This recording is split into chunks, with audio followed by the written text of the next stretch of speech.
How did Allport view the person human?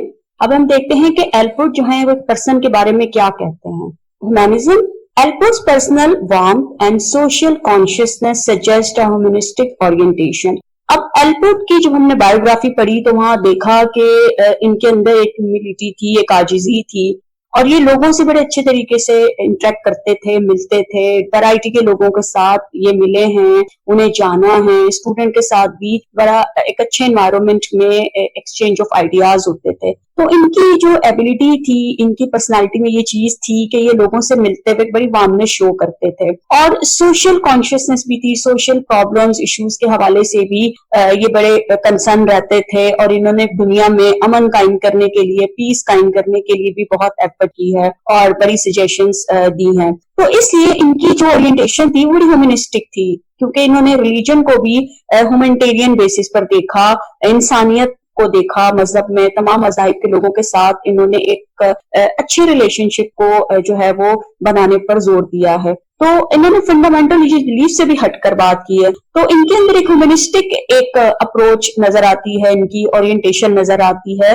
वो इनकी जो थी, इनकी जो दिलचस्पी थी लोगों के मसाइल में और सोशल प्रॉब्लम्स को दूर करने में, जो इनका एक कंसर्न था और लोगों से मिलना मिलाना, इस वजह से इनकी अप्रोच जो थी वो बड़ी डिफरेंट थी और ह्यूमनिस्टिक अप्रोच थी। Indeed, he even occasionally referred to himself as a humanist, and in 1955 he authored a book partially entitled Becoming. अब ये जो थे, इन्होंने अपने आप को ह्यूमनिस्ट भी कहा बाकायदा खुद को, और 1955 में इन्होंने बाकायदा एक बुक लिखी बिकमिंग के नाम से।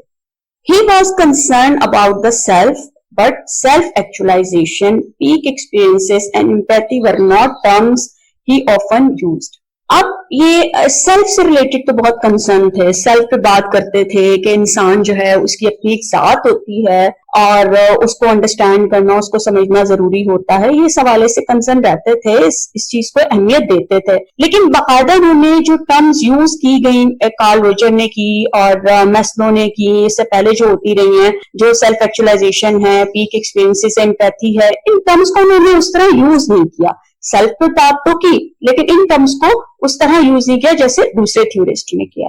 His point of view had the flavor of humanism but was not mainstream humanism. अब इनकी जो अप्रोच है वो वैसे भी ट्रेट अप्रोच कहलाती है, जो उन्होंने पर्सनल डेवलपमेंट के हवाले से बात की। तो वहां पर ह्यूमनिज्म का एक टच तो मिलता है, आपको एक फ्लेवर तो मिलता है कि उन्होंने उस चीज से भी इन्फ्लुएंस होकर पर्सन को डिस्क्राइब करने की कोशिश की है। लेकिन ये कोई बड़ी उन्होंने बहुत उसको ह्यूमनिज्म को कोई बहुत एक नॉर्मली डिस्कस नहीं किया, जैसे और लोग डिस्कस करते हैं कि बहुत उस पर बात की है, उस तरह उन्होंने नहीं किया। सेकंड है emphasis on unique traits and behavior variability. Albert was a pioneer in the study of personality traits, but he was a maverick among trait theorists. अब एल्बर्ट जो थे उन्होंने ट्रेट अप्रोच को जो है वो किया, डिस्कस किया, ये इसके पायनियर हैं, और इन्होंने जो है वो फोकस किया कि एक ट्रेट होती है और हर पर्सन की जो ट्रेट होती है वो डिफरेंट होती है, तो उसको पर्सनालिटी डेवलपमेंट के साथ इन्होंने कनेक्ट करके डिस्कस किया, और ये इसके पायनियर हैं, और ये अप्रोच जो है बहुत मानी जाती है। जो यूनिक ट्रेड्स की भी बात है और जो बिहेवियर डिफरेंसेस भी आते हैं वो एसोसिएटेड होते हैं ट्रेड्स के साथ। He preferred to look at people one at a time and found that a given person trait was generally not applicable to other people. और इन्होंने लोगों को देखा है और उनको एक वक्त में स्टडी किया है, और इन्होंने ये भी कहा कि एक पर्सन की जो ट्रेट होती है जनरली वो आप हर एक पर अप्लाई नहीं कर सकते। जैसे यूनिक ट्रेट की बात की है, जैसे अगर मेरी कोई ट्रेट है तो यूनिक ट्रेट है, तो मेरी जो ट्रेट को आप हर एक के ऊपर अप्लाई नहीं कर सकते, और मेरा जो बिहेवियर सामने आएगा, मेरी जो फीलिंग्स होंगी, इमोशंस होंगी, वो ट्रेट की वजह से आ रही है। मैं सिचुएशन टू सिचुएशन मैं डिफरेंट वे में बिहेव करूंगी तो वो मेरी ट्रेट की वजह से है, और मेरे बिहेवियर में भी जो वेरिएबिलिटी नजर आ रही है वो मेरी ट्रेट की वजह से है। लेकिन मेरी ट्रेट को एक पर या दूसरों पर एप्लीकेबल नहीं कर सकते, आप इसको जनरलाइज करके नहीं देख सकते कि आप बहुत सारे लोगों को एक ही लाइन में खड़ा करके उनको असेस कर रहे हैं। तो ये लोगों की ट्रेट्स होती हैं जो उनके बिहेवियर को डिटरमिन करती हैं, और अकॉर्डिंग टू एल्बर्ट वो एप्लीकेबल हर एक पे नहीं होती generally. This orientation was in sharp contrast to that of typical trait theories. अब जो दूसरे trait theorists थे उनसे ये जो इनका पॉइंट ऑफ व्यू था ये डिफरेंट था। इनकी ओरिएंटेशन डिफरेंट थी कि ये कहते हैं एल्पोर्ट के मुताबिक जो ट्रेट होती है वो यूनिक ट्रेट्स होती हैं और वो आप हर एक के ऊपर उस तरह अप्लाई नहीं कर सकते कि दूसरों पर भी उसी को लेकर आप दूसरे लोगों को भी अंडरस्टैंड कर रहे हैं। लेकिन जो दूसरे थ्योरिस्ट थे कैटल और आइसेंक वो नोमोथेटिक थ्योरिस्ट थे, तो जब उन्होंने ट्रेड या इस हवाले से डिस्कशन की तो उन्होंने एक जनरल जो था वो लॉज बताए और उन्होंने एक जनरल वे में उसको डिस्क्राइब किया नोमोथेटिक अप्रोच को लेते हुए। और जो एल्पोर्ट थे इनकी ये आइडियोग्राफिक थ्योरिस्ट थे। अब इसमें डिफरेंस क्या है? नोमोथेटिक अप्रोच बेसिकली जो होती है वो लोगों को असेस तो करती है, उनके बारे में डिस्क्राइब करती है, उनके बिहेवियर को, उनकी पर्सनालिटी को, लेकिन उनको दूसरों के कंपैरिजन में करती है। यानी अगर आपने एक क्वेश्चनर यूज किया, उससे आपके पास एक क्वांटिटेटिव वैल्यू आई है, अब आपने वो जो रॉ स्कोर आया है उसको स्टैंडर्ड स्कोर में आपने कन्वर्ट किया, देखा, या जो उस मेजर को बनाने वाले जो हैं उन्होंने जो कट ऑफ स्कोर्स दिए, जो रेंजेस बताई, आप उसमें उनको बताएंगे। जैसे सपोज अगर किसी का स्कोर 22 है, अगर वो एवरेज एज में रेंज में आ रहा है तो आप मैनुअल में देखेंगे और उस एवरेज इस रेंज में देखेंगे, अगर वो एवरेज में है तो आप उस पर्सन के बारे में कहेंगे कि हाँ इस पर्सन का ये प्रॉब्लम जो है एवरेज है। तो आपने तो जो ऑलरेडी नॉर्म्स डेवलप थे, जो स्कोर्स दिए थे, आपने उनकी जो है कंसीडर करते हुए उनको आपने एक पर्सन के बारे में डिस्क्राइब किया है। तो इसका मतलब है कि आप उसको उन हजारों लोगों की लाइन में खड़ा करके देख रहे हैं जिन पर वो स्केल एडमिनिस्टर किया गया, मेजर एडमिनिस्टर किया गया और नॉर्म्स डेवलप किए गए। तो ये नोमोथेटिक अप्रोच होती है। यहाँ पे भी कंपैरिजन आ जाता है और आप जनरली एक पर्सन को उसी तरह देख रहे हैं जैसे आप हजारों लोगों को देख रहे हैं। तो कैटल और आइसन ने बेसिकली इस तरह की अप्रोचेस को, इस तरह की चीजों को ज्यादा वो फोकस किया। लेकिन जो एल्पोर्ट थे, एल्पोर्ट ने आइडियोग्राफिक जो है अप्रोच यूज की। आइडियोग्राफिक अप्रोच क्या होती है कि हर पर्सन जो है वो यूनिक होता है, वो डिफरेंट होता है। जब आप क्लिनिकल सेटिंग में भी पेशेंट को देख रहे होते हैं तो नोमोथेटिक अप्रोच भी आप यूज करते हैं और आइडियोग्राफिक भी यूज करते हैं। जब आप आइडियोग्राफिक करते हैं तो आप उस पर्सन को सुनते हैं, देखते हैं, उसको समझते हैं, उसके बैकग्राउंड को अंडरस्टैंड करते हैं। यहाँ आपके लिए एक इंडिविजुअल इंपॉर्टेंट होता है, उसके बैकग्राउंड को डिफरेंट आपको नजर आएगा दूसरों से। आप उसकी प्रॉब्लम को उसके एंगल से देखेंगे, आप उसकी प्रॉब्लम को एज ए यूनिक पर्सन आप लेकर उसको अंडरस्टैंड करेंगे। आप ये नहीं देखेंगे कि अगर उसका स्ट्रेस लेवल हाई है तो सेम आप उसी तरह उसको जो है उसके पर्सन प्रॉब्लम को एनालाइज करें जैसे आप बाकी लोगों को कर रहे हैं। आप यहाँ पर ये देखेंगे कि इसके स्ट्रेस की क्या रीजन है, कौन सी इसकी अपनी पर्सनालिटी कैरेक्टरिस्टिक्स हैं जो रोल प्ले कर रही है, कौन से एनवायरमेंटल फैक्टर्स हैं जो इस पर्सन के स्ट्रेस को बढ़ा रहे हैं। तो ये आइडियोग्राफिक अप्रोच होती है कि एक पर्सन, एक इंडिविजुअल का इंपॉर्टेंस देते हैं, उसकी बात को, उसकी फीलिंग्स को, उसके इमोशंस को इंपॉर्टेंस देते हैं, जो कि नोमोथेटिक अप्रोच में नहीं होता। अब एल्पोर्ट जो थे वो आइडियोग्राफिक थ्योरिस्ट थे और उन्होंने इस अप्रोच को यूज करते हुए ट्रेट को पर्सनालिटी डेवलपमेंट के इस पार्ट के तौर पर डिस्क्राइब किया। Alport was more an idiographic theorist, inclined to study each individual unique traits without attempting to find a place for each along a small number of trait dimensions. अब यही चीज है कि इन्होंने जब एक पर्सन को स्टडी किया, उसकी पर्सनालिटी को डिफाइन किया, तो उसकी यूनिक ट्रेट को लेकर किया। एक पर्सन है, उसकी ये यूनिक ट्रेट है और इसी ट्रेट की वजह से उसकी जो है वो एक बिहेवियर आपके सामने आएगा, उसकी पूरी पर्सनालिटी आपके सामने आएगी और आप इसको जो है वो डिफरेंट जो ट्रेड्स हैं उनकी डायमेंशन में लेकर आप उसको नहीं करे, उसे प्लेस नहीं करे किसी और जगह पे। आप उसको देख रहे हैं यूनिक पर्सन के तौर पे देख रहे हैं, एक यूनिक इंडिविजुअल के तौर पे देख रहे हैं, उसकी ट्रेड को समझ रहे हैं और उसकी ट्रेड का क्या रोल है उसके बिहेवियर में, उसकी फीलिंग्स में, इमोशंस में, आप इसको डिस्कस कर रहे हैं। तो ये डिफरेंस है एल्पोर्ट की ओरिएंटेशन में और बाकी जो दूसरे थ्योरिस्ट है उनकी ओरिएंटेशन में। Alport's contention that the ideographic strategy actually provides greater predictive power. अब एल्पोर्ट के मुताबिक ये जो अप्रोच थी आइडियोग्राफी की, जब आप एक पर्सन को यूनिक उसको लेते हैं और इंडिविजुअल पे फोकस करते हैं, तो ये जो स्ट्रेटेजी होती है ये आपको ज्यादा अच्छे तरीके से पर्सन के बारे में बताएगी। इसके बेसिस पर आप ज्यादा पावरफुली जो है कुछ प्रिडिक्ट कर सकते हैं एक इंसान के बारे में।